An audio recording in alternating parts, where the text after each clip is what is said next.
یعنی خوب زبان چلاتا ہو، کسی بھی بات کو پھیلا کر پیش کرتا ہو اور بات کرتے وقت منہ پھیلانا کمال کی صفت خیال کرتا ہو۔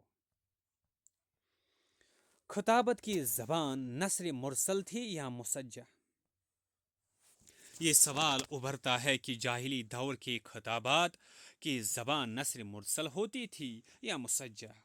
اس سلسلے میں اگر جائزہ لیا جائے تو معلوم ہوتا ہے کہ کچھ مواقع ایسے ہوتے تھے کہ نثر مرسل کی زبان ہوتی تھی، نثر مرسل کی زبان ہوتی تھی، جبکہ دیگر مواقع میں مسجع اسلوب کو ترجیح دی جاتی تھی۔ چنانچہ ہم دیکھتے ہیں کہ عبد المطلب بن ہاشم اور حرب بن امیہ کے اختلاف کے موقع پر نفیل بن عبد العزیٰ کے سامنے معاملہ پیش کیا گیا تو اس موقع کی خطابت مسجع اسلوب میں تھی۔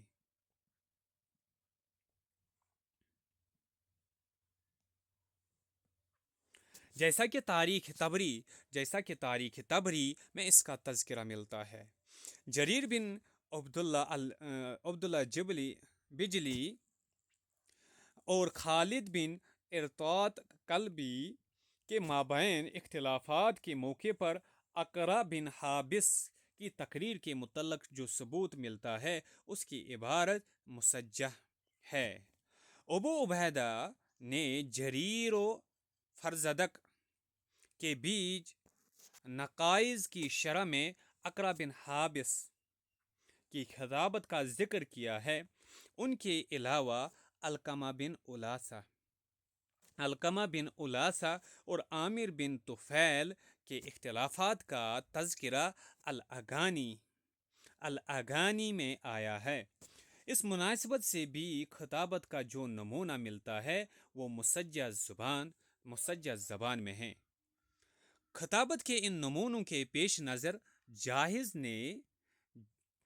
جاہز نے یہ طے کر لیا کہ ان مواقع پر خطابت کا اسلوب عمومی طور پر مسجع ہوا کرتا تھا۔ چنانچہ جاہز نے تبصرہ کرتے ہوئے کہا کہ زمرہ بن زمرہ، حرم بن قتبہ، اقرا بن حابس اور نفیل بن عبد العزیٰ حکم کے فرائض انجام دیتے تھے۔ حکم کے فرائض کون انجام دیتے تھے؟ زمرہ بن زمرہ، حرم بن قتبہ، اقرا بن حابس، نفیل بن عبد العزیٰ، یہ حکم کے فرائض انجام دیتے تھے۔ ان کا خطاب اس موقع پر مسجع زبان میں ہوا کرتا تھا۔ ربیعہ بن حذار کا بھی یہی طرز تھا۔ جاہز ایک اور موقع پر خطابت کے اسلوب پر روشنی ڈالتے ہوئے کہتا ہے کہ باہمی اختلافات یا تفاخر کے موقع پر یہ لوگ خطابت کے لیے مسجع زبان استعمال کرتے تھے، جبکہ حکم کے فریضہ کے علاوہ دوسرے ترکیبی مواقع پر یا صلح کی غرض سے دیے جانے والے خطبوں میں مرسل اسلوب اختیار کرتے تھے۔ صلح کی غرض سے جب خطبہ دیتے تھے یا ترغیبی مواقع، ترغیب دینے کی غرض سے جب دیتے تھے۔ اسی طرح آپسی معاہدہ کے موقع پر یا کوئی معاملہ طے کی جاتی تھی تو مرسل اسلوب کو ترجیح دیتے تھے۔ مرسل اسلوب اختیار کرنے کا مطلب یہ نہیں کہ خطابت بالکل سادہ یا بیزار کن ہوتی تھی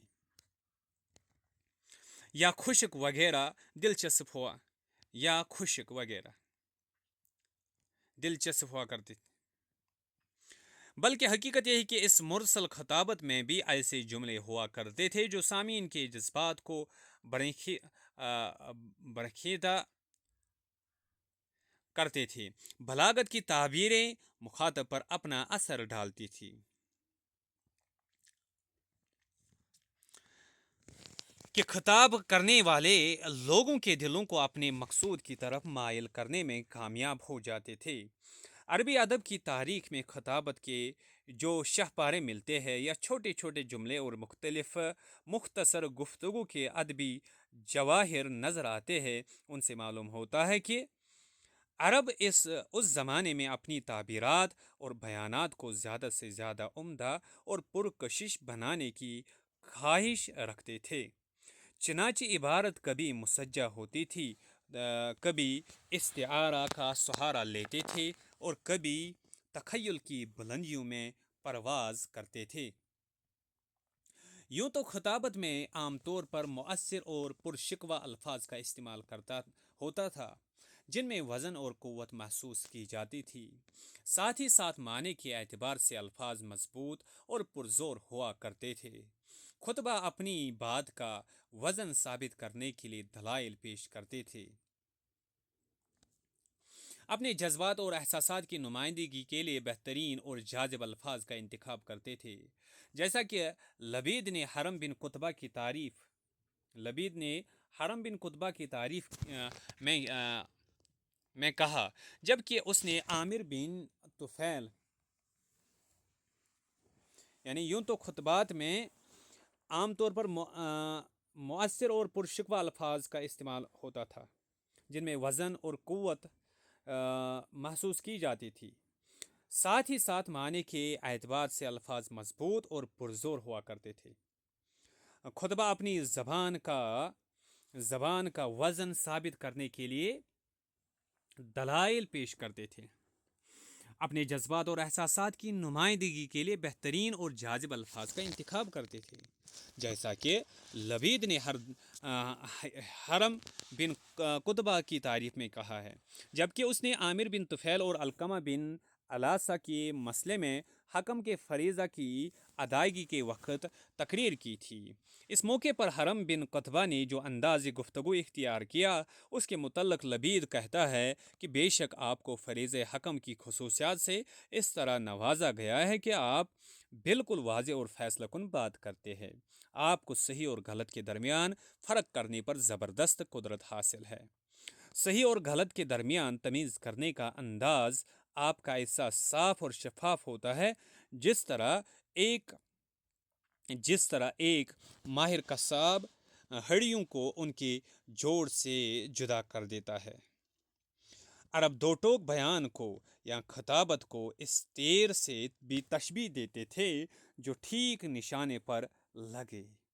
اس کو السہام المسمیہ کہتے تھے۔ اس زمانے میں خطبہ کو مساکہ اور لسنن کے القاب سے بھی یاد کیا جاتا تھا۔ خطیب مسکہ اس مقرر کو کہتے تھے جو صاحب بلاغت ہو۔ خطیب مسکہ اس مقرر کو کہتے تھے جو صاحب بلاغت ہو۔ خطیب مسکہ اس مقرر کو کہتے تھے جو صاحب بلاغت ہو، پر اثر بات کرتا ہو۔ اسی طرح انہیں لسنن بھی کہا جاتا تھا، یعنی وہ قوم کی زبان ہے لسنن۔ عرب میں مشہور تھا کہ زبان کی تکلیف نیزہ کی تکلیف سے کم نہیں ہوتی ہے، چنانچہ زبان کے وار سے بچنے کی وہ ہدایت بھی کرتے تھے، کیونکہ زبان کو تلوار کے مشابہ قرار دے کر اس کے حملے کو المناک خیال کرتے تھے۔ خطبہ کے اچھے بیانات کو خوبصورت پوشاک سے تشبیہ دی جاتی تھی، جس میں جواہرات جڑے ہو، ریشم اور دیباج سے انہیں آراستہ کیا گیا ہو۔ اس طریقے سے یہ لیسن مکمل ہوا۔ اب آخر پر کچھ سوالات ہیں جن کو آپ دیکھ لیں گے اور الگ سے بھی ان کے جوابات ہم پیش کریں گے بعد میں۔ معلومات کی جانچ کے نام سے یہ سوالات ہیں۔ نمبر 1 سوال ہے، خطابت سے آپ کیا سمجھتے ہیں؟ نمبر 2 دوسرا سوال ہے، عربوں کو کن وجوہات سے خطابت میں مہارت حاصل تھی؟ نمبر 3 جاہلی دور میں خطبہ نکاح کی کیا شکل تھی؟ نمبر 4 مکہ میں دارالندوہ کی کیا اہمیت تھی؟ دارالندوہ کی کیا اہمیت تھی؟ نمبر 5 خطبہ کو شعراء پر فوقیت کیوں دی جانے لگی تھی؟ اور اسی طریقے سے السہام المسمیہ کا کیا مطلب ہے؟ اکتسابی نتائج۔ خطابت کے موضوع پر تاریخ عرب کا جائزہ لینے سے ہمیں معلوم ہوتا ہے کہ جاہلی دور میں خطابت کا معیار کافی بلند تھا۔ عربی زبان و ادب کے شاہسوار ہونے کی وجہ سے اس کو کافی اہمیت دیتے تھے۔ جاہلی دور میں عرب کے قبائل آپس میں متحد نہیں تھے۔ ان کے یہاں بکثرت اختلافات رہا کرتے تھے، لڑائیاں ہوا کرتی تھی، جنگ و قتال کی صورتحال اکثر پیش آ جاتی تھی۔ دوری جاہلی کے شاعری میں اس کے تذکرے بے شمار ملتے ہیں۔ چنانچہ ان جنگوں کے بعد مفاہمت کی کوشش بھی ہوا کرتی تھی۔ مسائل کو حل کرنے کے لیے نشستیں قائم کی جاتی تھی۔ ان مواقع پر خطبہ کا کردار نمایاں ہوا کرتا تھا۔ انہی اسباب سے خطابت کا فن اس دور میں خوب پروان چڑھا۔ کبھی تو جنگ پر ابھارنے کے لیے زور خطابت کا استعمال ہوتا تھا، تو کبھی حالات کو پرامن بنانے کے لیے ماہرین خطابت اپنا جلوہ دکھاتے تھے۔ عرب چونکہ سفر کثرت سے کیا کرتے تھے، لہذا ان کو زندگی کے پیچ و خم کا خوب اندازہ تھا۔ حالات کے نشیب و فراز سے واقفیت بھی کافی تھی۔ تلخ و شیریں احوال کے حقائق کو گہرائی سے سمجھتے تھے، اس لیے ان کے پاس پند و نصائح کا وافر ذخیرہ موجود تھا۔ اپنے وسیع تجربات اور نصائح کی بنیاد پر خطابت میں روح پھونک دیتے تھے۔ سامعین ان کی خطابت کی جامعیت اور قوت بیان سے مسحور ہو جاتے تھے۔ ان کی تقریروں میں فصاحت و بلاغت کی چاشنی ہوتی تھی۔ مخاطب کے قلب و ذہن پر بے پناہ اثر مرتب ہوتا تھا، یہاں تک کہ قوم ان خطیبوں کے موقف کی تائید پر آمادہ ہو جاتی تھی۔ خطابت کے ذریعے صلح و صفائی اور دلوں میں جوڑ پیدا کرنے کا عمل بھی کیا جاتا تھا۔ شادی بیاہ کے موقع پر بھی خطبہ دیا جاتا تھا۔ غرض یہ کہ خطابت اور خطبہ کی عرب معاشرے میں کافی قدر تھی۔ خطبہ اپنی حیت اور مخصوص انداز سے معاشرے میں ایک شناخت رکھتے تھے۔ اس طریقے سے اس کا خلاصہ بھی مکمل ہوا۔ آخر پر کچھ سوالات ہیں جن کو آپ دیکھ لیں گے، پھر الگ سے بھی ان کے جوابات ہم پیش کریں گے۔ نمونے کے امتحانی سوالات۔ نمبر 1، عرب کی خطابت گویا الہامی کیفیت ہوا کرتی تھی، تبصرہ کیجیے۔ نمبر 2، جاہلی دور کی خطابت کے مقاصد پر روشنی ڈالیے۔ نمبر 3، شادیوں کے موقع پر خطابت کے طرز پر اظہار خیال کیجیے۔ نمبر 4، کس وجہ سے کہا گیا کہ خطابت میں جادوئی اثر ہوتا ہے۔ نمبر 5، قس بن ساعدہ کے متعلق اپنی رائے کا اظہار کیجیے۔ نمبر 6، قس بن ساعدہ کی تقریر پر ایک مضمون لکھیے۔ نمبر 7، خطبہ عبد المطلب کی خصوصیت پر اپنے خیالات پیش کیجیے۔ اور آخر پر کچھ الفاظ معنی ہیں اس سبق کے متعلق فرہنگ کے عنوان سے۔ ایک ہے وعی، وعین، یاد رکھنا، محفوظ رکھنا۔ فات یفوت، فواتن، وفات پانا۔ اتا یاتی اتیانن، اتا یاتی اتیان آنا، آتن آنے والا، رزق ارزاق، رزق، قوتن اس کی جمع اقوات، کھانا، غذا، شتن، شتا یشت، شتاتن بکھرنا، اشت جمع اشتاتن بکھرے ہوئے، اشتات بکھرے ہوئے۔ دجا یدجو، دج واللیل بہت اندھیرا ہونا۔ سجا یسجو، سج واللیل پرسکون ہونا۔ برج، ابراج اس کی جمع ہے سیارہ۔ فجن اس کی جمع فجاجن راستہ۔ مہدن، مہادن اس کی جمع ہے زمین، گود۔ سقفن، سقوفن اس کی جمع ہے چھت، آسمان۔